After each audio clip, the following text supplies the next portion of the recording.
If I can't help falling in love with you,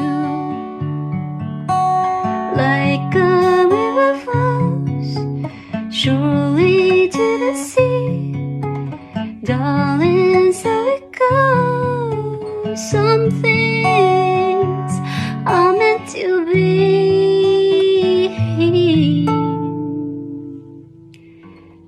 Take my hand, take my whole life too, for I can't help falling in love with you, like a river flows surely to the sea, darling, so it goes. Some things are meant to be. So take my hand, take my whole life too, for I can't help falling in love with you, for I can't help falling in love with you.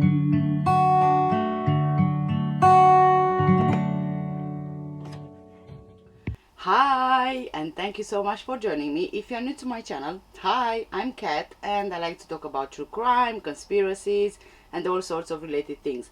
If you are new here, please make sure you hit the big red subscribe button below and also hit the notification bell so you are notified of any new videos I upload. For my returning subscribers and viewers, I would like to thank you all so much for the continuous support and for all those lovely messages I always read from you. This is what keeps me and my channel going. Thank you so much. And today I want to talk to you about a very recent case, the disappearance of Maya Millette, or as people also call her, May Millete. Maya Millette, 39 years old, has been missing for over 4 months, and her loved ones are becoming frantic in the search for her as time continues to pass in her disappearance. The 39-year-old mother was last seen at her Chula Vista home in San Diego, California by family on Thursday, January the 7th, 2021 at around 5 p.m. She was last seen in her home, presumably by her husband, Larry Millette. He told the authorities he believed Maya took off to get some alone time. But her loved ones say this doesn't make sense at all for one very important reason. Her daughter's 11th birthday was just a few days after Maya went missing. Maricris Drouaillet, the oldest of Maya's siblings, said their large family were planning to take a trip up to the mountains to go snowboarding for Maya's daughter's 11th birthday before Maya disappeared. I do not mean to be disrespectful to anyone I talk about in today's video. The video is for educational and entertainment purposes only. The information I collect is from the internet. I compile this information, make a video, and from this you guys are more than welcome to draw your own conclusions. Thank you. Maya would have sent a message to their group chat if the trip would be cancelled or changed. She wouldn't be the kind of person or mother to just not show up, especially since she was the one who organized the trip. Maya worked in early 2020 as a civilian contract specialist for the Navy's Southwest Regional Maintenance Center. In June of 2020, she transferred to the Naval Information Warfare Center, where she also worked as a contract specialist. Maya, who has been missing since January, had been arguing with her husband during a family trip camping in the desert just days before her disappearance. Maricris Drouaillet, Maya's sister, and her husband Richard said that Larry and Maya were arguing over a Jeep Wrangler they brought with them on the family camping trip to the glammy sand dunes in California over the New Year holiday. For a year or two, Maya and Larry had a rocky relationship. They even tried marriage counseling. Whenever the family would have a get-together, Larry and Maya would be there arguing. And then another time they would be close again. It's been on and off with the couple for the last year or so. Maricris' husband, Richard, said they argued a lot and he was a little bit uncomfortable. It was weird because Larry was acting different. He wasn't acting like Larry, he was acting different. They were done. The relationship was done. You could just tell. Richard describes Larry as always quiet on the trips, typically staying near the camp or with his car in his own business. He was always quiet, but on this last trip he was having fun. And he was having a lot of fun, but with her vehicle, Richard stated. During the day, he wasn't really at the camp. He was always driving around, and then he would come back and ask her a question, and then they would argue. Not argue in front of the family, but you could tell that there was no communication between them. No positive communication between them. She was having a good time, but I know that in the back of her mind she just wanted her Jeep. She was becoming a different person and starting a new chapter, Richard said of Maya. Larry was having more fun with the Jeep Wrangler than Maya did, considering this was her car, which her mother bought for her. He wanted to take the Jeep and drive it, and Maya wanted the same thing. So arguments would start over that. They didn't even want to ride together. To Richard and Maricris, it seemed clear Maya just wanted to get out of the relationship. Maricris and Richard expressed their grief over Maya's disappearance and the lack of time they had with the couple's children, their nieces and nephew. Since retaining a lawyer, this is very interesting. Since retaining a lawyer, Larry has only let Maricris and members of her family see the 3 children once. Larry hasn't been responding to text messages or answering any phone calls from Maya's family. So Maya's family got worried. Maricris and her sister-in-law went to check on the kids to make sure they were okay. It was awkward and it was weird, Maricris said. The kids, they were very distant. They used to be excited to see us, especially the young one, her 4-year-old. He would be excited and give me a hug and come running to me to give me a hug. We were calling each other our BFFs. But this time they just kind of looked and didn't give me a hug. Larry's family hasn't assisted them much in the search for Maya. Maricris and her husband struggle with finding words to describe how the disappearance has impacted them. The family has launched a GoFundMe to help raise money for the search. I will leave the link to the GoFundMe in the description below. Richard said, "We are all sad and just want our sister back, to find her and bring her home. Every day that goes by just breaks us down a little bit more." Maya Millette was last seen at her Chula Vista home by family on January the 7th at around 5 p.m. Police were called to her family's Paseo Los Gatos home on January the 10th and informed that Maya was missing. They had been investigating her disappearance ever since. The police said that all of Maya's vehicles were at the home, but the last time she responded to a text was on January the 7th. Authorities served a search warrant to the address on January the 23rd, hoping to get insight as to Maya's whereabouts. Maya Millette is described as being 5 feet 2 and 105 lbs with brown hair. She has tattoos of musical notes and hummingbird. Her family has launched a number of pages dedicated to finding the mother of 3, originally from the Philippines. They've also sent flyers around the local community in hopes they will get some information as to her whereabouts. The family shared that it was highly unusual that Maya would miss her daughter's upcoming 11th birthday. Maricris Drouaillet, Maya's older sister, was shocked to learn that Larry retained a lawyer and was no longer cooperating with the police investigation. Larry is even reported as having turned off his cell phone during the search for Maya. On the evening of January 14, 2021, family and friends of Maya Millette gathered for a vigil at Mount San Miguel Park, near the home of the missing Chula Vista mother. Maya Millete had been missing exactly 1 week when the vigil was held. The community showed up to offer support. The missing woman's sister and brother-in-law, Maricris and Richard Drouaillet, also attended the candlelight event. Larry Millette was a no-show. However, he dropped off his oldest daughter. CBS News 8 reporter Abby Alford was covering the vigil for the 10 p.m. and 11 p.m. newscasts. She wanted to interview Larry, Maya's husband, who was nowhere to be found. So, Abby Alford called Larry Millette on his cell phone. It took some convincing. He almost didn't talk. Finally, he agreed to a brief interview. Abby Alford recorded it on her cell phone in the back of the car in the parking lot near the vigil. Her raw interview with Larry Millette stayed on her cell phone as an MP3 file for the next 3 months. Now, let's listen to it. Larry? Yes, ma'am. Okay, are you there? So first, when it's recording, do I have your permission to record this conversation? Yes, ma'am. Okay, thank you. I mean, just like how we were talking, Larry, I think the last time you saw her was like last Thursday, I think? Visually, but she was in the house Friday. Oh, okay, so it was Friday. I mean, kind of just, it's been almost a week now, and you haven't seen from her, you haven't seen her or heard from her. You have 3 kids with her. I mean, this isn't like her. No, not this long. That's the concerning and alarming part is she wouldn't be gone this long. And, what, you guys were married 21 years? Well, it'll be 21 years, May 21st of this year. So 20 years, it'll be 21 this year. Wow. What do you love about Maya? Oh, I love everything about her. She's very smart, kind,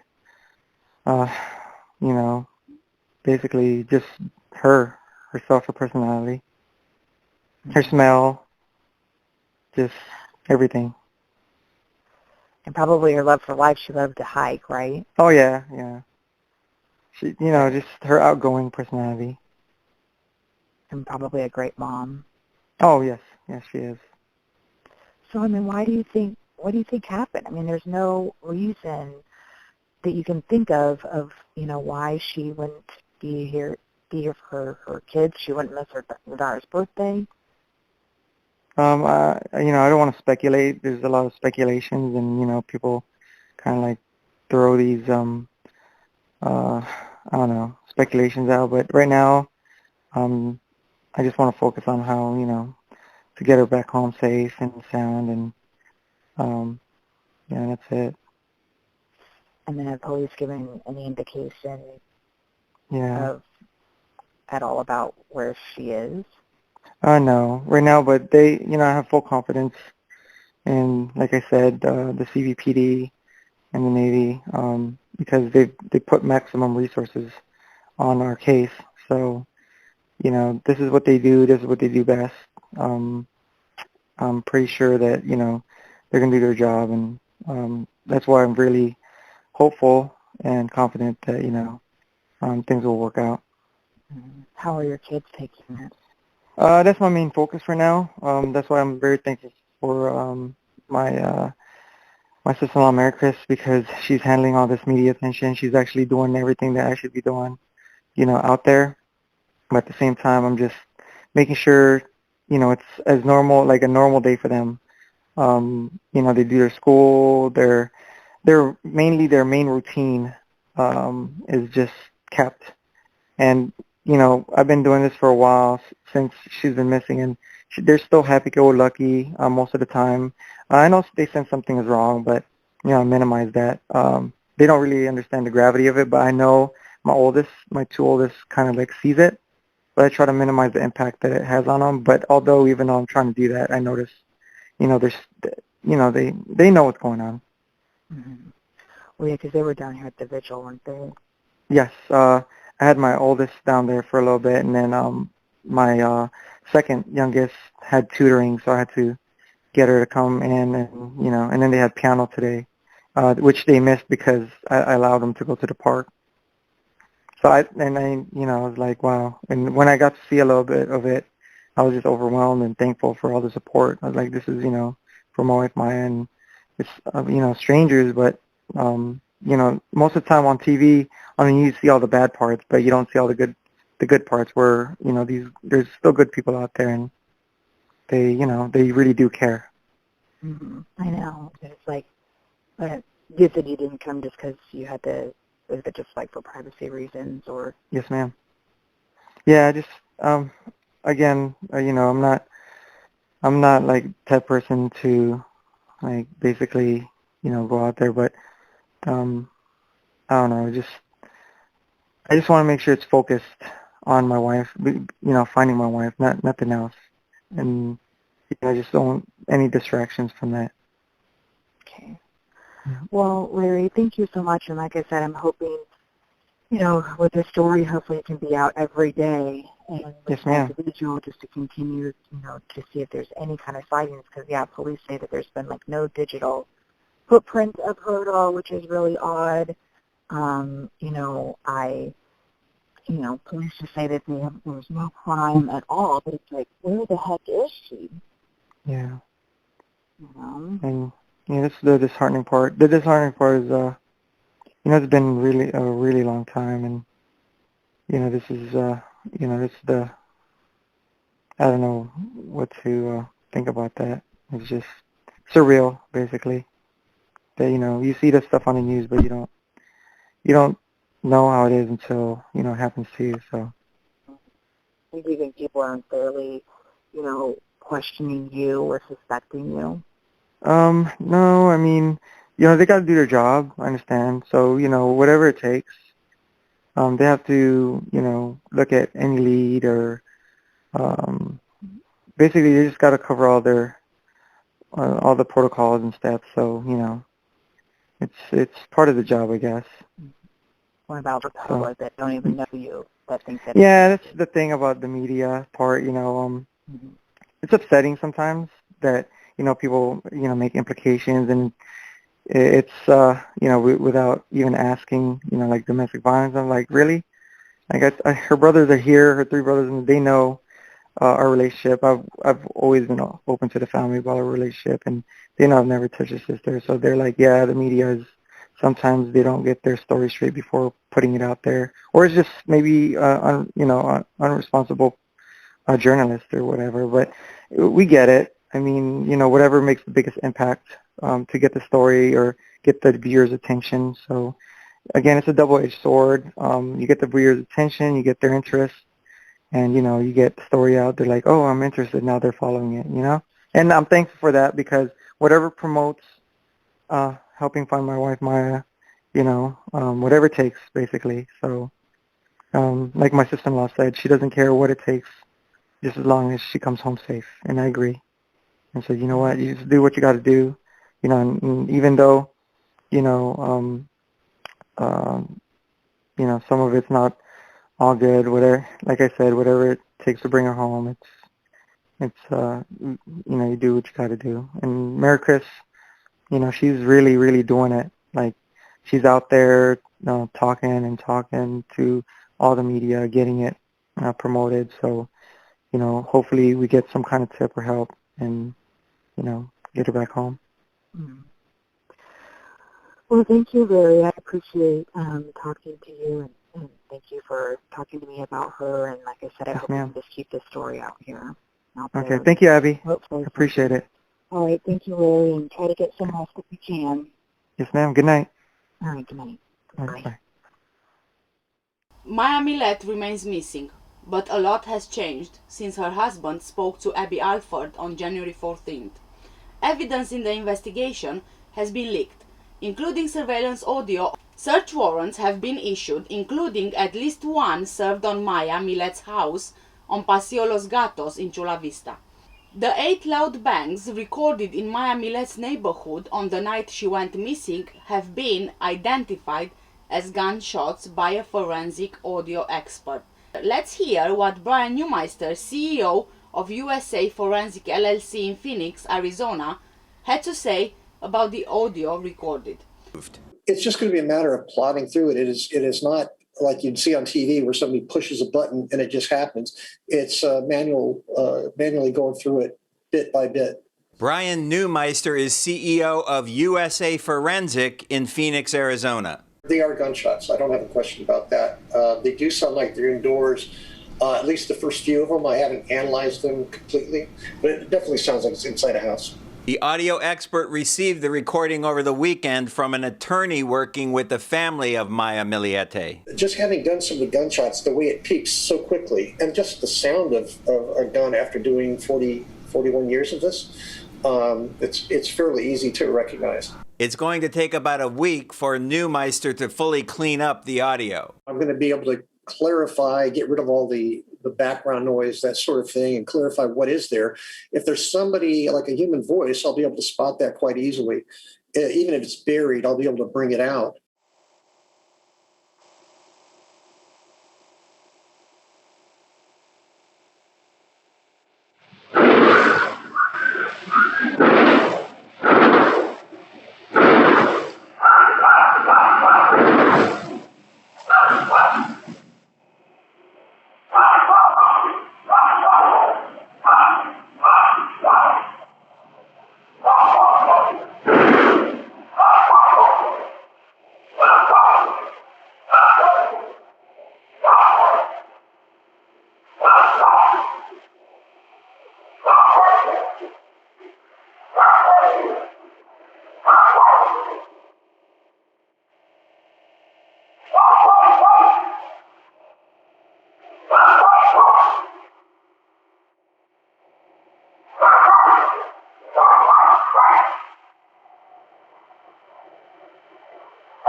A neighbor who wanted to remain anonymous initially allowed the reporter to record the surveillance audio with a cell phone.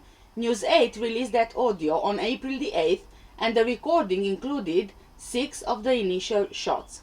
The neighbor then released a clean digital copy of the audio on April the 17th. The digital copy was longer in length and included gunshot sounds for a total of 8 shots. The new recording captured a cluster of 5 shots followed by a 6th about 10 seconds later. Shot number 7 rings out after a 34-second gap, followed by shot 8 23 seconds later. All 8 shots are heard over a period lasting 79 seconds. Okay guys. Let's think let's think here for a second about these gunshots and the sequence of them. Carla, you want some? There you go. Okay. So, if you think about the distance between the shots, let's just imagine for a moment, right? The first 5 shots perhaps were fired so quick, one after the other, because the aim was just not there. The shooter doesn't have experience, right? Perhaps he never used a gun before. Maybe out of anger the target was missed and the shooter tried again. It's possible that the 5th shot hit the victim but not fatally. The shooter then realizes the victim is not fatally wounded. So, after 10 seconds, he shoots again. The victim is hit again but tries to escape, right? He follows her and 34 seconds later shoots again. The next shot, 23 seconds later, leads to the death of the victim. The firing stops. According to a few sources, Maya Millette's husband suspected her of having a boyfriend, and that's where the accusations against Larry Millette take an even darker turn. The witness who heard the conversations firsthand told Fox News exclusively that Larry Millette frequently discussed paying someone $20,000 to kill his missing wife's alleged boyfriend. Larry Millette seemed pretty serious about the alleged murder-for-hire plot. It seems he started thinking about the plan last summer when he first suspected his wife was seeing someone else, but mentioned it as recently as January the 4th, just a few days before Maya went missing. One of Maya Millette's family members said Larry Millette made threatening comments about the alleged boyfriend last summer, saying he wanted to do something to that fool. Despite the threats against Maya Millette's alleged boyfriend, the witness said he never feared for Maya's safety. But Maya told family members on a camping trip just days before she went missing, "If anything happened to me, it would be Larry." A Chula Vista Police Department spokesperson said they are aware of the alleged murder-for-hire plot and are investigating it along with other leads in the case. Larry and Maya Millette had marriage problems for at least 1 year before her disappearance on January the 7th, which is the same day that she scheduled an appointment with a divorce lawyer for the following week. She was reported missing 2 days later. Larry Millette also apparently sent Maya's family strange text messages throughout 2020. In September, he sent a picture that appears to show an altar with a couple covered in blood splatter and surrounded by candles. On April the 12th, Maya's sister and brother-in-law appeared on Dr. Phil. The national exposure resulted in more details coming out about the case. Maricris Drouaillet confirmed Larry is no longer giving her side of the family access to Maya's 3 children. "It angers me because it's not May. She wouldn't leave her family. She wouldn't just get up and go without notifying somebody that she's going to go somewhere. Somebody did this to her. Somebody did this to May. Somebody made her disappear," said Maya's brother-in-law Richard Drouaillet during the TV program. Billy Little, an attorney working with Maya's family, told Dr. Phil about other surveillance video recorded that night and the next morning. "There's some surveillance video of him, Larry, backing her SUV in the garage. He backs in and pulls out of the garage," Billy Little told Dr. Phil. On the following night, January the 8th, one of Maya's brothers went by the house to look for his sister. He went after work on Friday to check on her, and he was told that she was upstairs in her bedroom. When the brother knocked on the bedroom door, no one answered, and the door was locked. Larry said to Jay that they had a huge argument the night before. On that Friday night, the brother noticed a hole in the bedroom door that had been patched over. Billy Little noticed the same hole in a door when he conducted a walkthrough of the house 3 days later. "It was right next to the door handle. I asked Larry about it. He said Maya had punched a hole in that door," said Billy Little. Larry Millette was invited to appear on Dr. Phil, but he declined.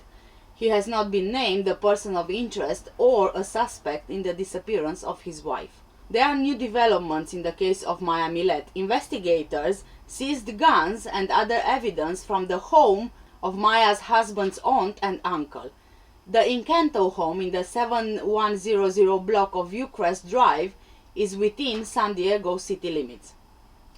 On April the 1st, Chula Vista police showed up to serve a search warrant, seizing about a half dozen long rifles and boxes of evidence, according to neighbors who recorded video of the police activity.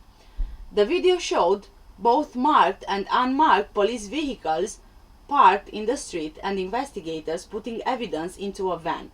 Neighbors said officers were on scene for a couple of hours in the middle of the day. Property records show the house is owned by Ricky Lincoln, 66-year-old, better known as Uncle Ricky, to Larry Millette.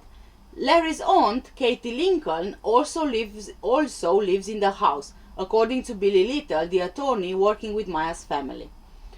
Chula Vista police confirmed that officers served a search warrant on April the 1st at the house, but the agency did not release any details about evidence taken or how it relates to the investigation.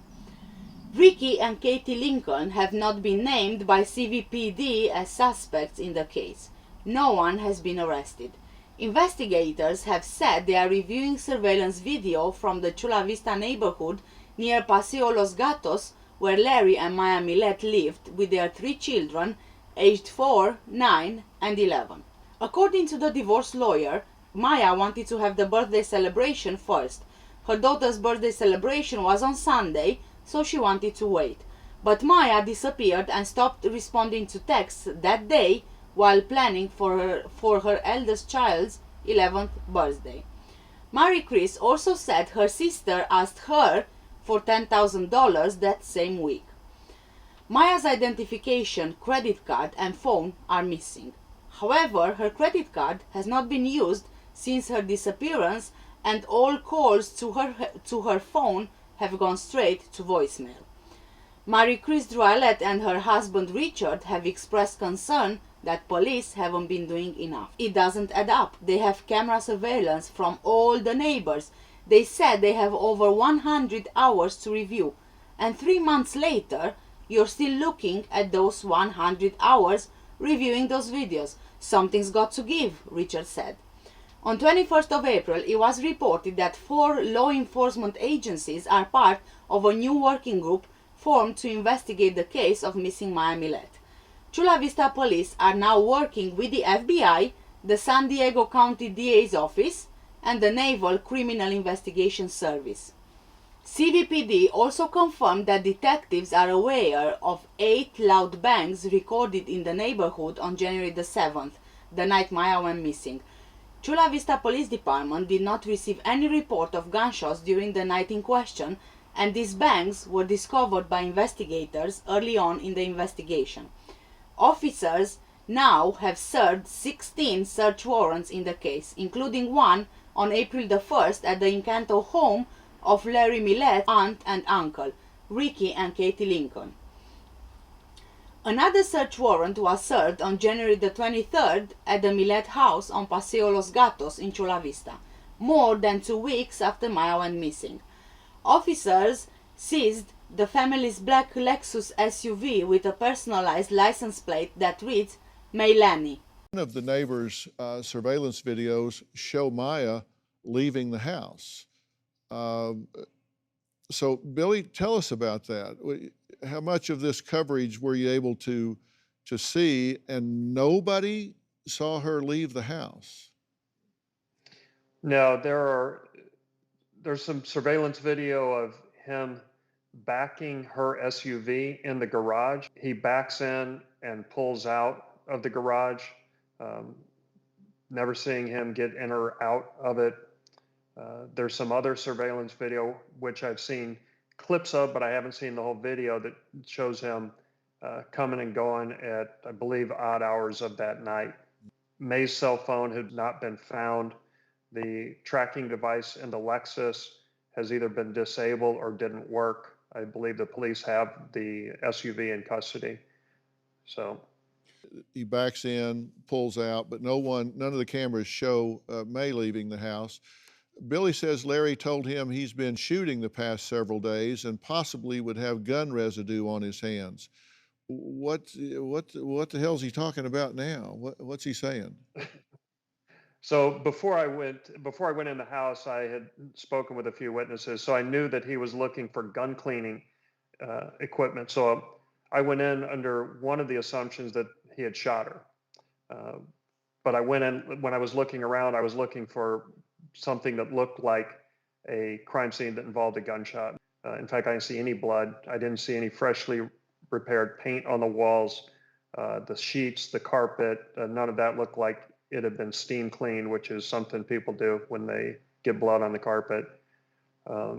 So although he did say that he had been shooting, when I tested that, I said, hey, Larry, if you've been shooting, the police can find gunshot residue. He said, oh, yeah, I've been shooting over the last few days. They're going to have gunshot residue on my hand. So that was suspicious. And I said, well, don't try to clean up. He goes, well, I did try to contact somebody to clean the gun. And I was like, well, don't clean stuff because that's going to make you look suspicious. Trying to preserve as much evidence as I could. Larry's not here to defend himself, although he was invited. We asked him to come here and speak on his behalf. He told a local news station that my wife is a good woman, she is missing, and everything else is just noise. Again, we reached out to Larry, and he stated that he would prefer not to comment at this time, which is certainly his right and privilege to speak or not speak. And as of this date and time, the police have not named him as a person of interest or a suspect. He's not been charged, he's not been indicted, and there's an ongoing investigation. We're just reporting what has been gathered at this point. An anonymous family member says Maya told them, if something happens to me, it's my husband. Larry Millette told family members he was driving the Lexus all day on Friday, January the 8th. He also told officers he drove his 4-year-old son to the beach in the Lexus on that Friday. Maya's family members tried unsuccessfully that day to reach him on his cell phone. Maricris said Larry and his son left at 6:30 a.m. to go to Solana Beach, and they didn't come back until about 5 p.m. On Sunday, January the 10th, one of Maya's brothers noticed the air in the tires on the Lexus appeared to be low. Billy Little Jr., the lawyer working with Maya's family, conducted a walkthrough at the Millette's house. On January the 11th, he knocked on the door of the Millette home in the 2400 block of Paseo Los Gatos in Chula Vista, 4 days after Maya went missing. Her husband, Larry Millette, opened the door and let him in after Billy Little showed him his identification. According to Billy Little, he immediately noticed the windows were all open, the fans were on full blast. It was chilly in the house, and at that point he was mostly seeing if he could smell anything, smell any bleach, or smell the smell of a dead body, but there was no smell. Maya Millette argued with her husband on Thursday, January the 7th. She spoke with friends in a video call at around 5:30 p.m. and that was the last time anyone has heard from her. When Billy Little went to the bedroom, he immediately noticed a hole, probably 10 inches long by about 6 to 8 inches tall, rectangular shaped. That was freshly repaired. It was right by the handle. There was a lock on the inside of the door. He mentioned if, for example, the door is locked and you want to break in the door or get through the door, you could punch through that hole, reach through the other side, and unlock the door from the other side. Inside the garage, Billy Little also discovered that a freezer was missing. He then called Chula Vista police saying it's missing. The police didn't take any action, so he found the freezer himself at one of Larry's relatives' home. The relative claimed he had planned on picking up the freezer for some time. For months, Billy Little said he has been collecting evidence in the case, including hundreds of text messages sent in 2020 by Maya's husband to friends and family. He started by complaining to family members. He started by accusing his wife, May, of having an affair, going to her supervisor insisting that male co-workers be moved with absolutely no evidence there was an affair going on, Little said. Some of the text messages included photos. Other messages contained biblical quotes about adulterous women, like one from June the 28th that read in part, "Her feet go down to death. Her steps lead straight to the grave." The text messages that Larry sent numbered sometimes in the hundreds per day. It started ramping up as 2020 went on, and as May started moving more and more towards a divorce. He became more and more desperate. The day Maya scheduled an appointment with a divorce attorney is the last day anybody saw her. She filled out the intake form on the Thursday she went missing. The appointment was scheduled for the next Tuesday, but she never made it to that appointment. Chula Vista police will not talk about evidence in the case, but Captain Eric Thunberg with the investigations unit confirmed detectives have been in contact with Billy Little. News 8 reached out to the husband Larry Millette and he texted the following messages regarding Billy Little's walkthrough of his house on January 11th and other claims made by Billy Little. Quote, "He lied and presented himself as NCIS to gain access into my home. He misrepresented himself to gain access to my family's home as well, claiming to be NCIS. He lies and misrepresents himself, posing to be law enforcement. Also, I am not quite sure if impersonating NCIS is a crime, but it should be." End of quote. CVPD said there has been no change in the status of the case, meaning it remains a missing persons case. Larry Millette has not publicly been named the suspect by CVPD. If you have any information about the case, please contact the Chula Vista Police Department. Right, having reached the end of the video, I will tell you my opinions and my theories on the case. Are you ready, Carla? Are you ready? Okay. I am honestly starting to paint a picture of what I believe happened. Let's talk about what I think happened. But please bear in mind that this is just my opinion. Maya and Larry's marriage is breaking apart. It's possible Maya keeps hinting to her husband she wants a divorce because it's just not working anymore. This could be why Larry insisted she was cheating on him. He becomes paranoid, obsessed, possessive with Maya, and jealous. Extremely jealous. He starts imagining things that are just not there. This can explain why he even contacted Maya's workplace to ask all male workers be moved from there. He builds on his paranoia that she's cheating on him because he can't come to terms with the idea that their marriage is simply just not working anymore. Because it's just not working, right? So he makes himself believe their marriage is not working because Maya met someone else. That would explain all the text messages and photos he sent throughout 2020 to Maya's family. He wanted to make sure her family understands it's not his fault their marriage is not working anymore, but Maya's fault having met someone else. He's desperate and he doesn't know what else to do so Maya doesn't leave him. He becomes a completely different person. As the months go by, their relationship deteriorates more and more. Larry becomes more and more obsessed. He finds out Maya is going through with the divorce. For him, this starts hitting home. This is happening. His nightmare is turning into reality. His paranoia reaches the extreme and forms a reality.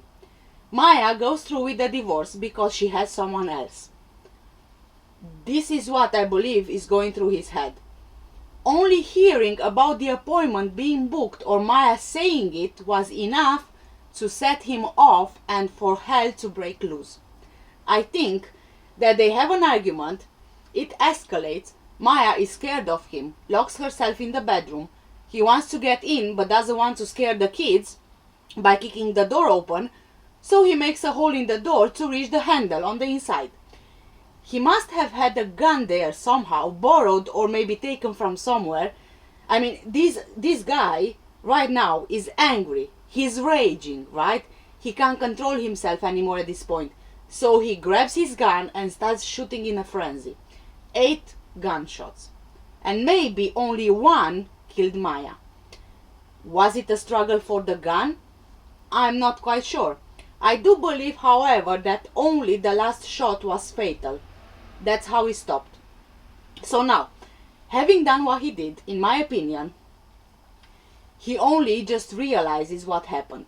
So he starts panicking. What can he do? He's not the type to actually kill somebody, but this just happened. He doesn't want the kids to see their mom like that. So he takes her body and puts it in the trunk of the Lexus SUV overnight. Larry can't leave his 4-year-old home alone.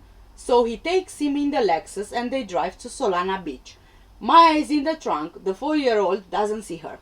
It's possible by the time they get to the beach, the boy is either asleep from the ride or he's still sleeping.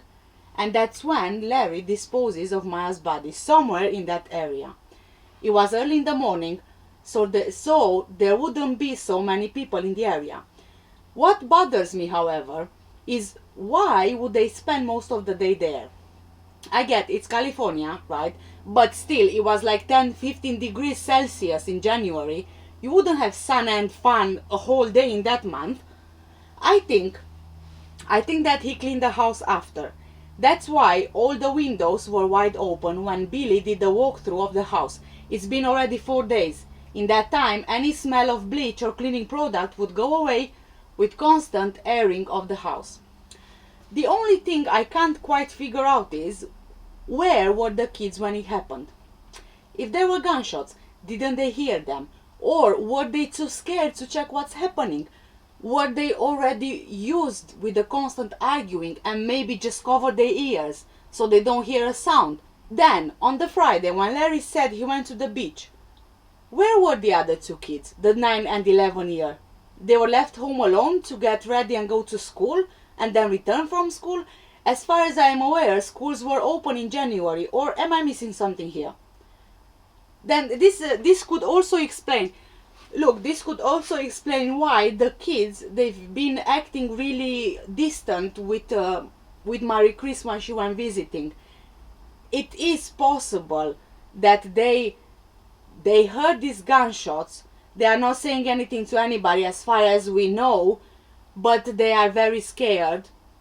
And maybe they are thinking that perhaps if they say something to somebody, the same thing would happen to them as with their mom. Probably they are not aware these were gunshots, if they were, but they know that something bad really happened in their house. Maybe, yes, there must have been noise before when they had arguments, but maybe not as much as it was now and not as loud as it was now. Maybe they were even too scared to get out of their rooms to see what happened. And maybe they are thinking, if I say something to somebody, the same thing will happen to me. And this can explain why they have been acting so distantly with Maricris, with Maya's side of the family, because of this.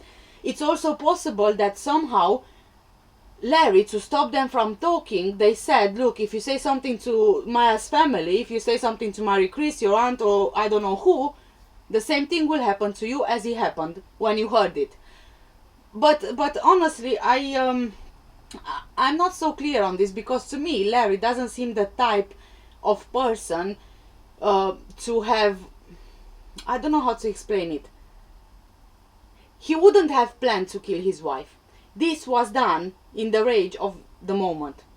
Something triggered him off, which I assume it was the fact that Maya already filled in the form to see the divorce attorney, and this is what set him off. Even then, in that moment, I don't think that he planned to kill Maya. I think it just happened without him even realizing. I'm trying to compare him with Chris Watts here, and yeah, with Chris Watts, but it's hardly a comparison with Chris Watts, because Chris Watts killed his whole family, right? But he is not the type of person who would go and kill his kids. So there must be something that happened, or the kids were somehow somewhere in that house or sleeping or something like that, that they didn't hear or they didn't see anything. So they are not witnesses. But I do believe that somehow he scared them off from talking of anything that happened in that house. Anyway, these are my theories, my own theories. This is just my opinion after checking everything that there is public out there on the case. Please let me know, guys, what you think in the comments below. What do you believe happened with Maya Millette? For now, thank you so much for watching today's video. I'll see you in the next one. Stay safe and take care. Bye bye.